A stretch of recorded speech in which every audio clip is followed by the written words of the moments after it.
Hey, yesterday was fun. Let's do it again. What do you say? Blue Jays win 4-3 over the Houston Astros in the first of 3 games in Houston, and this was a dandy. I think the most exciting game we've seen so far this season, so let's get right to it. Ross Stripling filling in for the injured Hyun-Jin Ryu, getting the start for the Jays, taking on actual living legend Justin Verlander in the biggest pitching mismatch we've seen so far this year for the Jays. I mean, Alek Manoah versus Dane Dunning was pretty hilarious too, but like the other way. Anyway, you come into this one feeling not great about the Jays' chances of pulling this one out. So let's just say right off the top, Stripling did a pretty good job. He did give up bases-loaded singles to Alex Bregman and Yuli Gurriel to give up 3 runs, but honestly, it could have been a lot worse. Especially without this incredible diving catch from Santiago Espinal on Yordan Alvarez. That absolutely saved a couple runs. Not the last time I'm going to be saying it in this video, so buckle up. Yeah, there's a few specific plays I'm going to talk about, but on the whole, the pitching and the defense, the whole run suppression side was on point in this game. It was fantastic. As I said, Stripling with, I think, an above average job considering who he is, what he does, and what he's been asked to do. I thought he came off smelling great.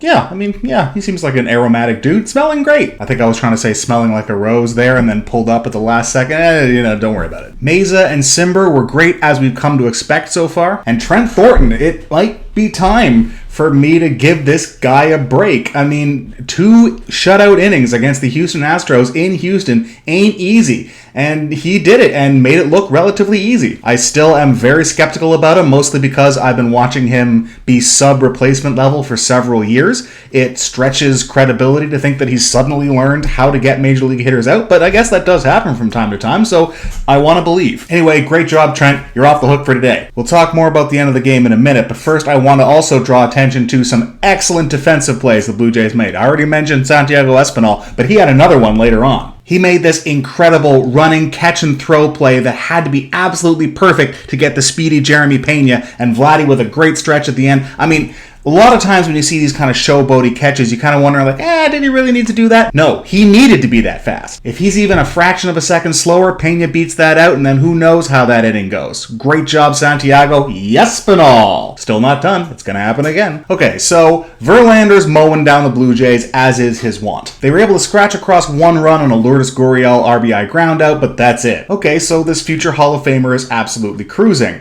Who amongst us guessed that Santiago Espinal and Bradley Zimmer would hit home runs to tie the game? Put your hand down, Gary. No, you didn't. I will not let you turn this into a YouTube channel of lies. So there's this great Twitter account called Would It Dong, which as a name for anything is just perfection. But it looks at each individual home runs and close to home runs trajectory and where it lands to tell you how many stadiums would that home run have been hit out of. Santiago's home run was not the deepest home run in the world, but credible. It would have been a home run in 12 out of 30 ballparks, including this one. Bradley Zimmer's Crawford box special, I think is what Pat called it. Yeah, that's a fly ball.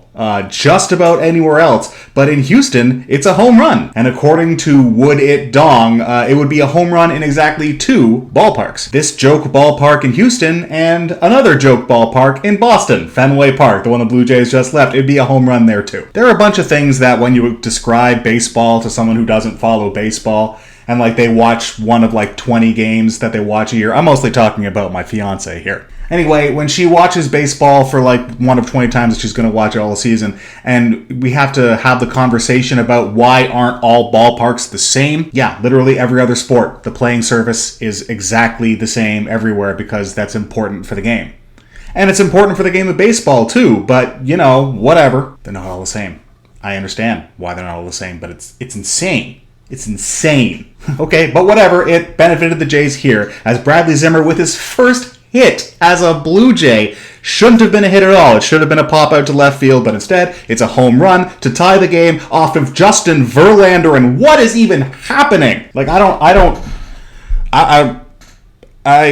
know what to say about that. I'm at a loss. Whatever, man.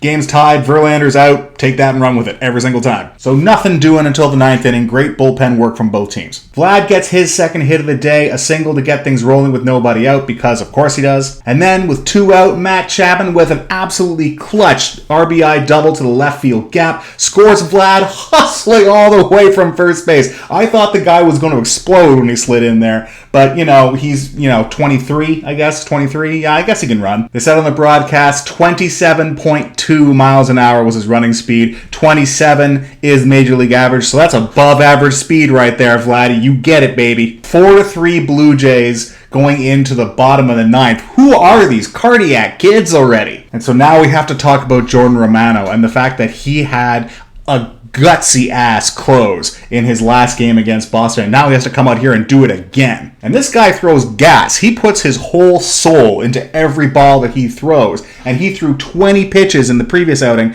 and he had to do something similar to that this time around. And just like the last time, he had to do it with runners on base and runners in scoring position. Single, strikeout, single, strikeout. And then in a decision that, Dusty Baker has been around baseball for about 10,000 years. So he's got all kinds of experience to draw on, and, he's won everywhere he's been. It's really hard to tell him anything when it comes to managing games. Man knows what he's doing, unequivocally. Sending up a guy who has literally never had a major league at-bat as a pinch hitter with the game on the line is a choice. Not sure it's the choice I would have made, but it's a choice. And Jordan Romano, I think, sees like cartoon dollar bills light up in his eyes when he realizes, oh, this kid's a rookie. Oh, absolutely no subtlety to his approach. Just like, here's my best, kid, try to hit this. Spoiler alert, kid didn't hit this. Blue Jays win. Okay, the winning part I can get used to. I'm not sure I want to do the whole rigmarole every time, but yeah, Jays win. All is good, but oh boy. Listen, man, the defense has been great all year, but Espinal and Chapman have both absolutely turned it on this last week, saving multiple runs each. They have been super clutch. I think just about every regular during this whole difficult stretch where Springer's not playing as much, we have been without Teo, we've been without Jano, just about everybody's had like a big gold star defensive moment in the last couple weeks to contribute on that end of the ball. It's been awesome. The biggest gold star of the day has to go to Santiago Espinal with 2 absolute web gems and a home run. What a day, Santiago. Let's do that again. But my biggest takeaway from this game and yesterday and all of these close games that we've been winning, we're 5-2 in games decided by 2 runs or less. That's pretty good. And I keep thinking these are exactly the kinds of games that we didn't win last year. People who disparage analytical analysis of baseball will hate things like the Pythagorean win total. What you should have won based on the number of runs you scored and the number you gave up. If everything was created equal, you would have won this many games as opposed to how many you actually did win. It's mostly a way to examine how lucky a team was. And the Blue Jays, according to that theory, were super unlucky last year. The Pythagorean win total would have been 99 wins if everything was just in the world. Lol. But 99 wins is what they should have won. Air quotes around should, obviously. They actually won 91, so they're 8 wins short of their Pythagorean, which is a large number when you're talking about these kinds of things. So the takeaway from that was the Blue Jays were really unlucky, and that would balance out this year. Well, we're kind of seeing that. Last year, the Blue Jays would absolutely run guys out of the building. They would absolutely demolish teams and then turn around and lose a 1-run game the next day. This year, the offense isn't really clicking. It's literally doing just enough to win and relying upon, wait for it, pitching, defense, and timely hitting to win baseball games. I'm almost certain I've heard that somewhere before. When you look at this offense, you think these guys aren't just going to be timely hitters, they're going to be absolute monsters, but not yet. Right now, they are timely hitters. And I will take that absolutely every day, especially when the pitching staff and defense is looking as sharp as this one is. Also, about this time last year is when people started to question Charlie Montoyo's decisions on what relievers to bring in any given time. And that was mostly by virtue of the fact that he had like 3 guys who were any good. This year, it's really easy to pull the right levers when every lever leads to a good outcome. Simber, Garcia, Richards, Meza, Thornton somehow, and calling out Jordan Romano's name every single time we have a lead in the 9th inning, regardless of when the last time he threw is. But when the bullpen's throwing like this, it's easy to make the manager look like a genius. So great job, Charlie. You're killing it. This is a lot of fun, but a lot of stress. I wouldn't mind a blowout win every once in a while. That'd be fine. Not very likely given the stretch of the schedule that we're in right now, but it'd be fine. I would allow it. I want that on the record. Great win by the Blue Jays. They're on a great stretch. They're in a really good position now to win this series. I was down on the possibility of them winning the series coming into it, but this is the one that I pretty much chalked up as an automatic L. To turn a start from Verlander into a win, that's a really big get. And with Alek Manoah on the mound tomorrow, feeling really good about our chances coming out of this series with a series win. Can you imagine? On the road in Boston, win the series. On the road in Houston. If we can get that done, that's a big get. But okay, that's it for me on this one.